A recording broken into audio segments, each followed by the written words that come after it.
Why did the architect go broke? Because he had too many stories. Speaking of stories, let's dive into our first architectural fail. Picture this: Dallas, Texas, a city known for its skyscrapers, cowboy hats, and barbecue, became home to an unexpected tourist attraction in early 2020. A building that was supposed to be demolished instead decided to follow in the footsteps of its more famous Italian cousin, the Leaning Tower of Pisa. Ladies and gentlemen, meet the Leaning Tower of Dallas. This stubborn building, instead of crumbling like a cookie, tilted at a jaunty angle, refusing to fall, much like your drunk uncle at a family reunion. The demolition crew was left scratching their heads, while the internet had a field day. Memes flooded social media, and the Leaning Tower of Dallas quickly became a must-visit selfie spot. Who wouldn't want a picture with this architectural underdog? But it wasn't just the public having fun with this. Even the demolition company took this in stride. They ran a competition to guess when the building would finally fall, with the winner promised a year's worth of free tacos. Talk about making the best out of a sticky situation. Meanwhile, the Leaning Tower of Dallas stood tall, or rather askew, overseeing the city like a wonky watchman. It was as if the building was saying, "You can't bring me down that easily, partner." The demolition crew tried everything, from wrecking balls to explosives, but the tower just wouldn't budge. It was like a scene straight out of a comedy movie, with the building playing the lead role to perfection. Finally, after multiple attempts and a lot of head-scratching, the Leaning Tower of Dallas met its end. The city bid farewell to its temporary icon, and the skyline returned to normal. But the memories and memes live on, reminding us of the time when a humble building gave us all a good chuckle. After multiple failed attempts, the Leaning Tower of Dallas finally fell, proving that not every building can be as popular as its Italian cousin. Scene script. Ever heard of a bridge that ends in mid-air? No, it's not a scene from a fantasy movie. It's our next architecture fail. Picture this. You're driving down a highway, belting out your favorite tune, when suddenly, the road ends. Abruptly. In mid-air. No, this isn't a new teleportation technology, and you haven't suddenly found yourself in a Looney Tunes cartoon. This is the reality of a certain bridge in South Africa. Now you may be scratching your head, wondering how such a thing could happen. It's simple. This bridge was supposed to be part of a highway expansion, but then, the funds ran dry faster than a parched desert.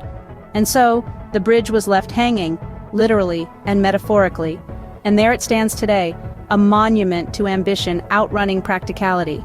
A testament to the fact that sometimes even the best laid plans can end up looking like a punchline, a bridge that starts on firm ground and ends, well, nowhere in particular.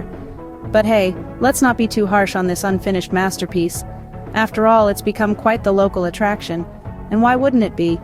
It's not every day you come across a bridge to nowhere.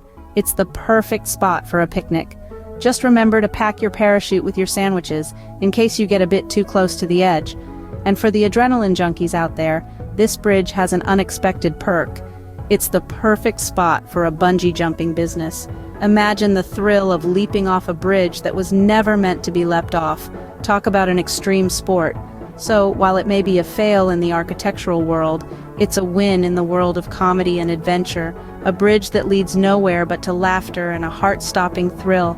And let's not forget the most important thing, it's a visual reminder that sometimes it's the journey that matters, not the destination, especially when the destination is a 50-foot drop. So if you ever find yourself in South Africa, don't forget to visit the world's most exclusive bungee jump spot.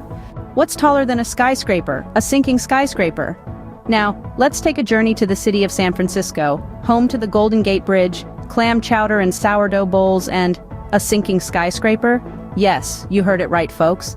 The Millennium Tower, a luxury residential tower, has been sinking and tilting since it was completed in 2009. Talk about a high-end roller coaster ride, right? It's like the Leaning Tower of Pisa, but with a penthouse and a concierge. And the residents, oh, the residents. They're a mix of terrified and thrilled, which is, to say the least, an interesting cocktail of emotions. Imagine waking up one morning and finding your coffee sliding off the table. You'd think, I need to cut back on the caffeine, but no, it's just your luxury apartment taking a bit of a dip.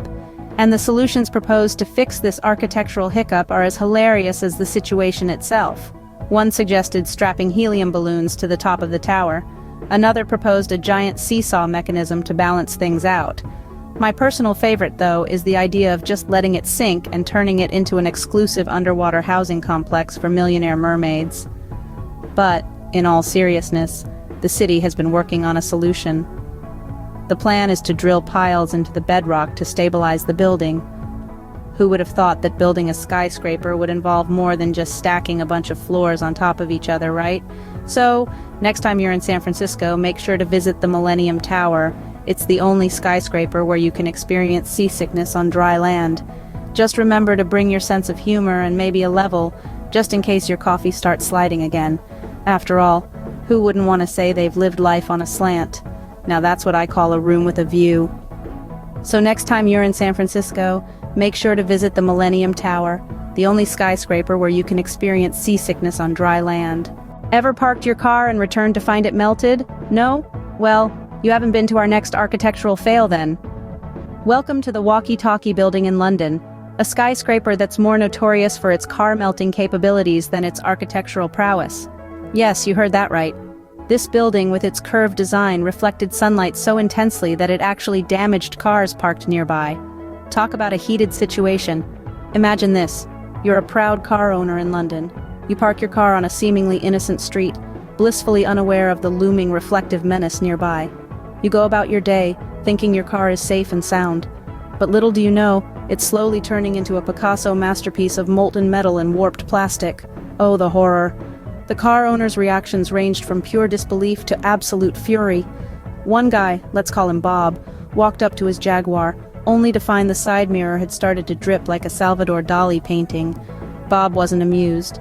Another, a van driver we'll call Fred, discovered his vehicle looking like it had just returned from a trip to the sun. Fred wasn't thrilled either. So, how do you fix a building that's essentially a giant magnifying glass terrorizing the neighborhood? Well, the solution was as brilliant as it was simple. A sunshade. The architects were probably kicking themselves for not thinking of it sooner.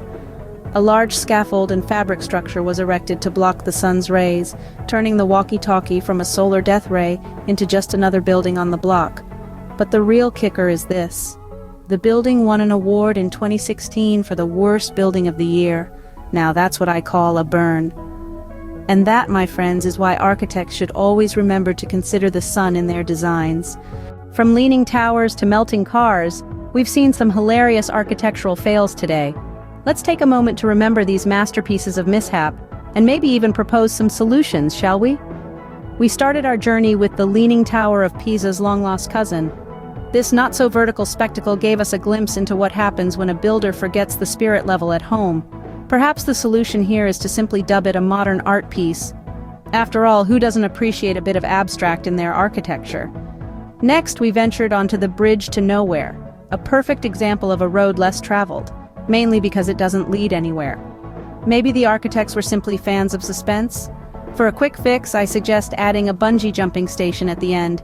It could become the next thrill seeker's paradise. Then we were introduced to the sinking skyscraper. Now this one really took going down to a whole new level. The solution? Well, if we're sinking anyway, why not turn it into the world's tallest underground building? Just imagine a skyscraper that doubles as a subway station. And who can forget the stadium that melted cars? I mean, who needs a microwave when you've got a stadium that can heat up your lunch and your car at the same time? Perhaps we should just market it as the world's largest outdoor grill. Hot dogs, anyone? So, there you have it, folks. A whirlwind tour of architectural blunders that have tickled our funny bones. It's a testament to our human ability to laugh at ourselves, even when our creations don't quite go to plan. Remember, the next time you see a building that makes you scratch your head, it might just be another architectural fail waiting to give you a good laugh.